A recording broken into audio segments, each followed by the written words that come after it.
Welcome to another episode of the Empowered Half Hour. And I am so excited to share today's guest. I personally requested him.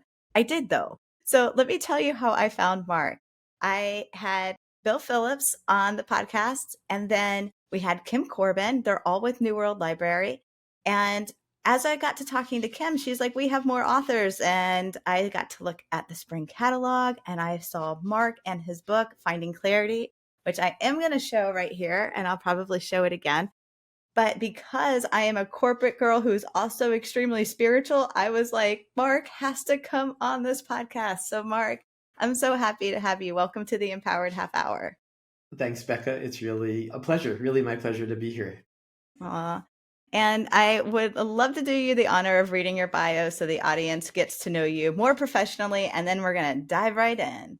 All right. So Marc Lesser is a CEO, executive coach, and Zen teacher. He founded and was CEO of 3 companies and helped develop a mindfulness program inside of Google's headquarters. I personally found that part so cool since I am in big tech and I work for Cisco. So I can't wait to talk to you more about that. Marc was a resident of the San Francisco Zen Center for 10 years and director of the Tassajara Zen Mountain Center, the first Zen monastery in the Western world. He is also the author of Finding Clarity, which we will be talking about today. Marc, welcome to the show once again. I'm so impressed you pronounced Tassajara correctly. That's Did not an I? Oh, I easy really spelling tried. word. I was a little nervous. I'm not going to lie. So, Finding Clarity, I am enjoying it so much. I love the term, and I know we'll talk more about it, compassionate accountability. And the way that you approach it, I thought was really fascinating. But I want to find out from you what inspired you to write Finding Clarity? Like, what's your backstory to that? Well, the sort of narrow part of the backstory is that somehow this term, compassionate accountability, arose in a team of people that I was doing some consulting work with. And I just really liked it a lot. And I started working with a socially responsible bank, which was a 200-person company, but really interesting organization trying to change the way the world views money and capitalism. Oh, wow. And I mentioned this term, compassionate accountability, to them, and they just immediately were like, that's the kind of culture we want here. I've now been working with them for more than 2 years and have been developing programs kind of using compassionate accountability as the kind of the central focal point. And this book, Finding Clarity, grew out of that work. I've always loved creating programs, right? So the work that you alluded to that I did at Google was a several year process of creating a mindfulness, emotional intelligence leadership program for Google engineers that also was just both really fun and incredibly impactful, that kind of Wow. work, as is this compassionate accountability work. To me, the work has to be impactful and enjoyable, or I'm not interested. That makes a lot of sense. I'm very impact based too. I need to be doing meaningful work. I need to be making an impact. And as long as all those things are in alignment, then I can keep going like the Energizer Bunny. like, Yeah. so I relate to you on that. I'd like to ask next, like, what did you have to? I always like to bring the listeners to that personal side of us. I think that a lot of times when you get to a certain level, whether you published a book or you're speaking or consulting or you're a massive influencer, whatever that is, people are like, well, I can't do that. That's them. They're special.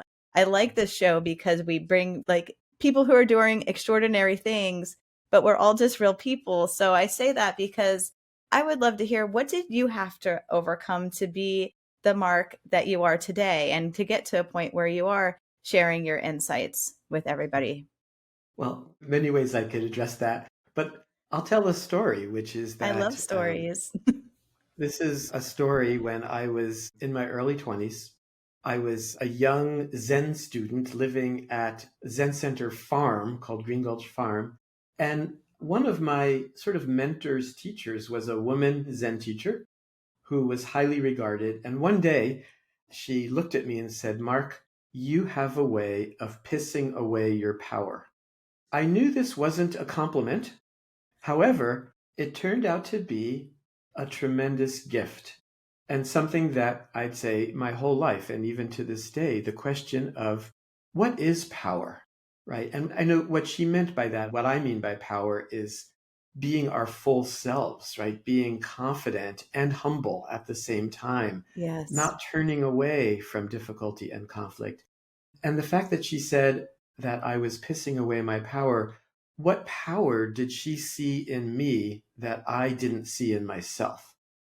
So I Yes. would say that a lot of my path, and even to this day, is like, how do I stand in my true power? And what am I doing when I am giving it away? And how can I not only stand in it, but in what way can I empower others? Yeah, One I of the love things that. that I most like about writing books, one of the most moving things is finding out that someone read something that I wrote and it really helped them through some difficult transition, or it gave them the confidence to do something that they wanted to do. So I think we're all in this same boat of this being a human being gig is really not easy. No, And it's not. And it did not come with a manual. So I'm grateful for people like you who write books because then it helps us. yeah, no manual. Also, what I love about books is that I've learned that I need to develop, I need a community of people to help me with books, from the Yes. publisher to the editor and to friends and family that all help me. I need to set deadlines. I need to make promises. So for me, as long as I kind of put all these pieces into motion, it makes this act of writing a book a real one that I have a love-hate relationship with writing. I really hate it at times, but I also love it enough that I just can't help but keep at it. Yeah, that's awesome. There's so many things in in the story that you shared that I want to talk about, but pissing away your power. So I write a lot too about like claiming or rising into or embracing your power or harnessing. I kind of interchange all those words depending, but I too, I was a dumper of my power. Like I Okay. would give it in thinking I was doing all the right things. I felt powerful, title in my position. I had money and all the things. But on the inside, I was exhausted. I was tired. I didn't feel authentically aligned. I wasn't actually in the role that gave me like juice and passion and things like that. And I think that's so common for people. So I really like that you shared that's part of your story. And there was another piece that you mentioned it when you talk about it, compassion and accountability. So I want to talk about that for a second because it's the and, right? You can have compassion and accountability, but actually, when you only have, I was reading this in your book and I really liked it. When you only have accountability, then things kind of go sideways. And when you only have compassion, then things kind of go sideways. So, in that space of and, I would love for you to talk, and maybe if you can even tie how that might keep somebody in their power. I don't know, but I'm liking everything you're saying. So I'm going to give it to you and just let you go. Yeah, no, totally. These things are very much interrelated. That it's interesting. It was in the writing of this book that I think I thought the emphasis was going to be on compassion, but actually the emphasis is on accountability. And Interesting. right, that accountability, even though it's not a very popular word, it's really about, I think, alignment and clarity and vulnerability and honesty, the search for kind of truth, right? So there's, I think, holding ourselves accountable, which is a kind of holding ourselves toward noticing in what way are we aligned, our words and actions aligned with our deepest values, that kind of accountability. But then so much of accountability, right, is about relationships. And so Yes. much of our lives, especially in the workplace, but in our families as well, it's how are we doing in our relationships with people? And right. And as you're saying, both parts of it, right? Accountability without the compassion is kind of cold and gets cruel. Yes. It's like the difference between interrogation and curiosity. I like We don't that. want to be interrogating each other, but we want to be curious, and we want to be hold ourselves and others in alignment and following through, but with warm heartedness, with real care and real compassion. And I think these two concepts, they seem like there's tension. And there is in some way. There can be some healthy tension between, Sure. right? Because also too much compassion without accountability doesn't work either. Things get wonky there. Yeah, things get kind of soft. One of the things that I was thinking about as you were talking about that was values. I have myself become very into values, whether I'm working with corporations or I'm working with coworkers or my own clients.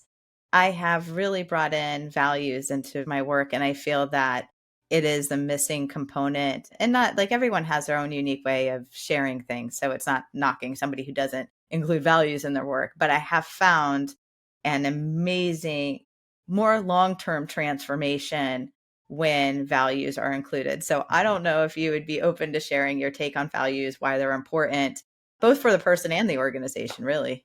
Yeah. I want to go back as a way of responding to that to something you were saying about yourself and your own journey and your own Hmm. way that you used to give away your power. And what I'm reading through the lines, what I was hearing was that you have over time learned to become more self compassionate, more loving and accepting of yourself.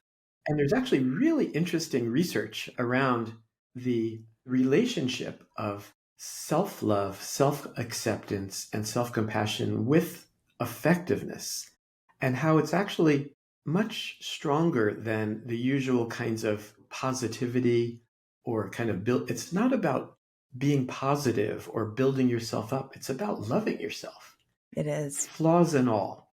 So to me, this is like the underbelly of when you talk about values. There's a lot of ways to talk about values, Sure. but to me, it starts with loving yourself, accepting your flaws and failures, knowing yourself. So maybe this is the value of confidence and humility. To me, I think everyone should be cultivating those values, right? Yes. To be more and more confident, direct, clear, and vulnerable, humble, in awe of everything, to living a Yeah. life of bringing more wonder in both of those parts.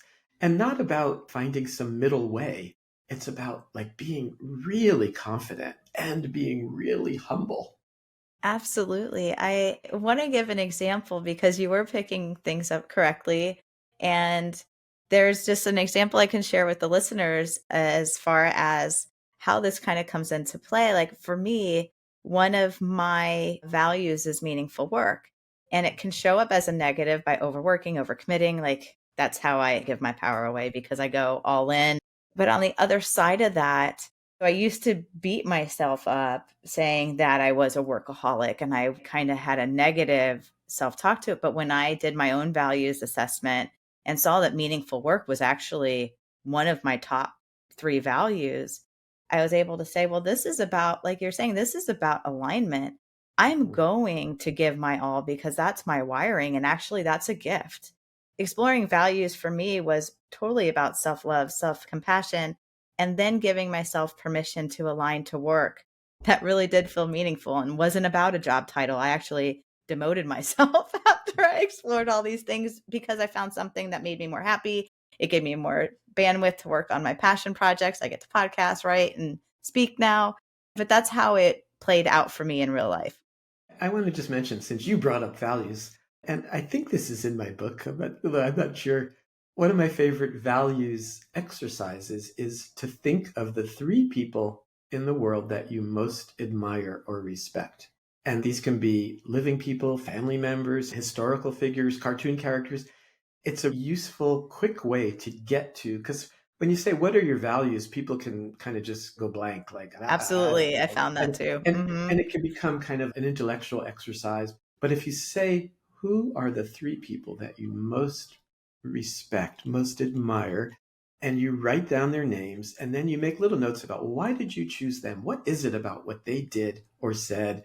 And then out of that, look and say, oh, usually the people that we most respect are a reflection of our own values, what's most important to Yes. us.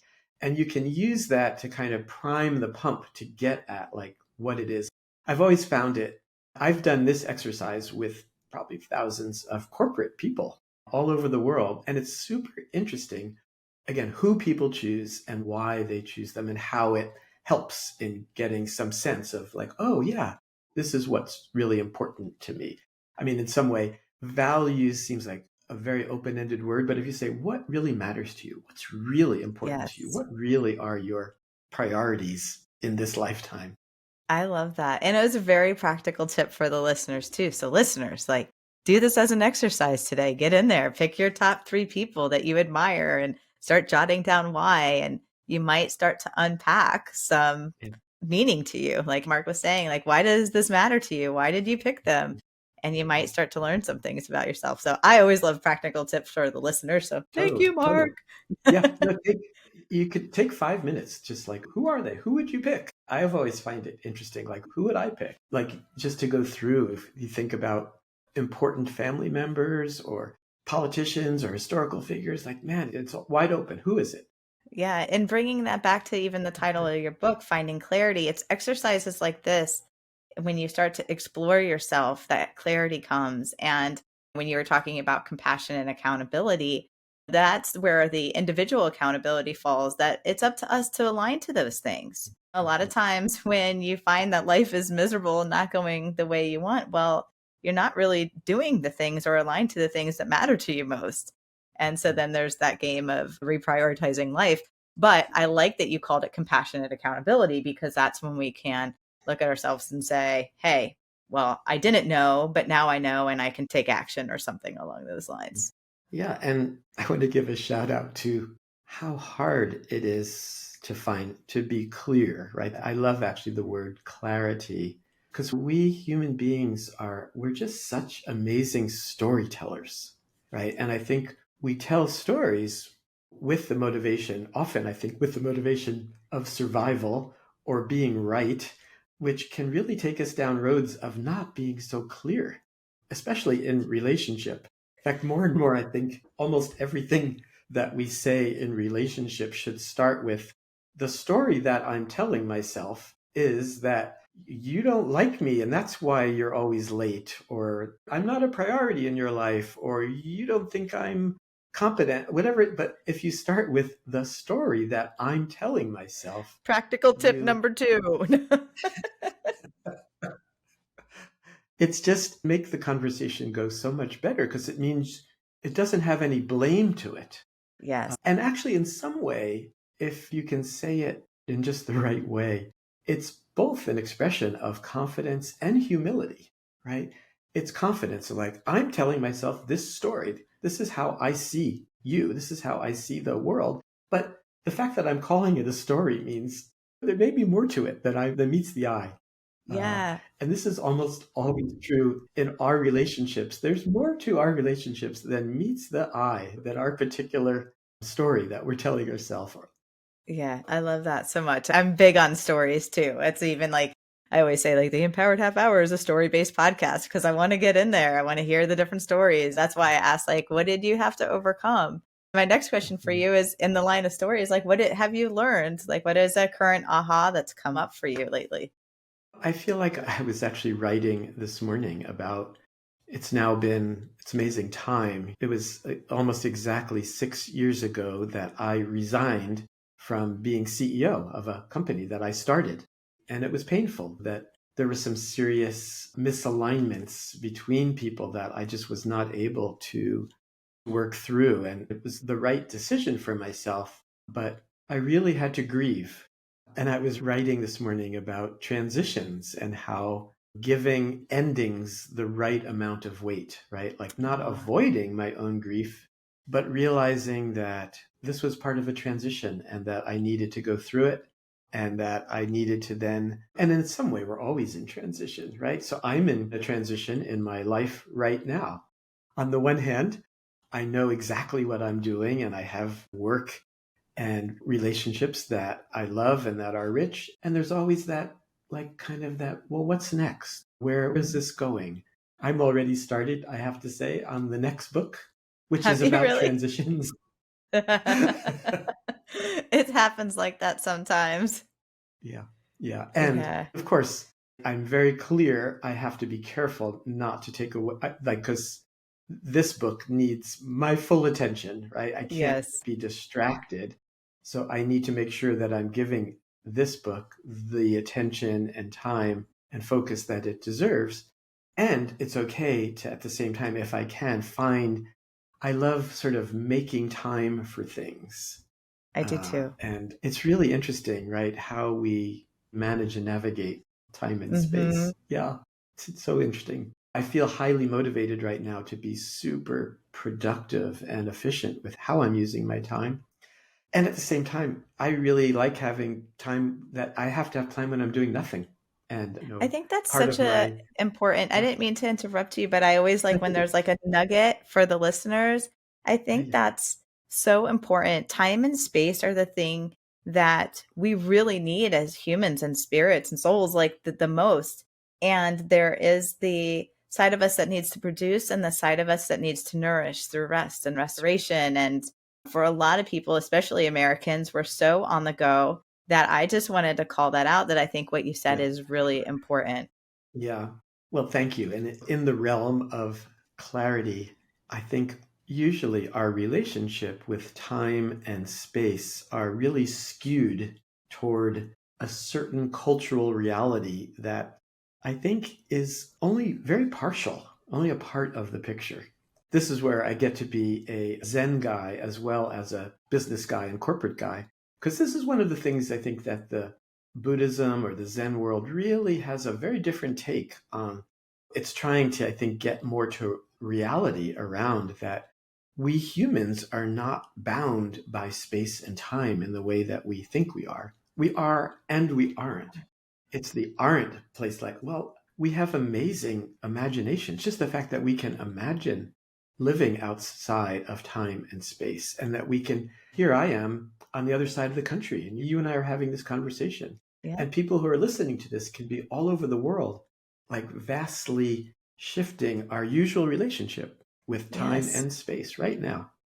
I love that so much. And I've started doing more time and space meditations where I'm distancing myself from my body. I'm putting myself in places where there's no space and time.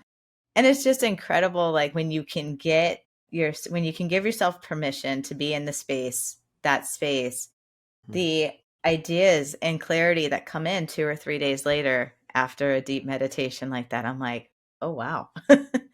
I'm seeing Mhm. things a lot different. So it's Right. like I'm understanding the impact of giving Yeah. ourselves that. Becca, I'm going to tie this back to this question of values because I get a little worried when we talk about these time and space because it's not a way of avoiding being here.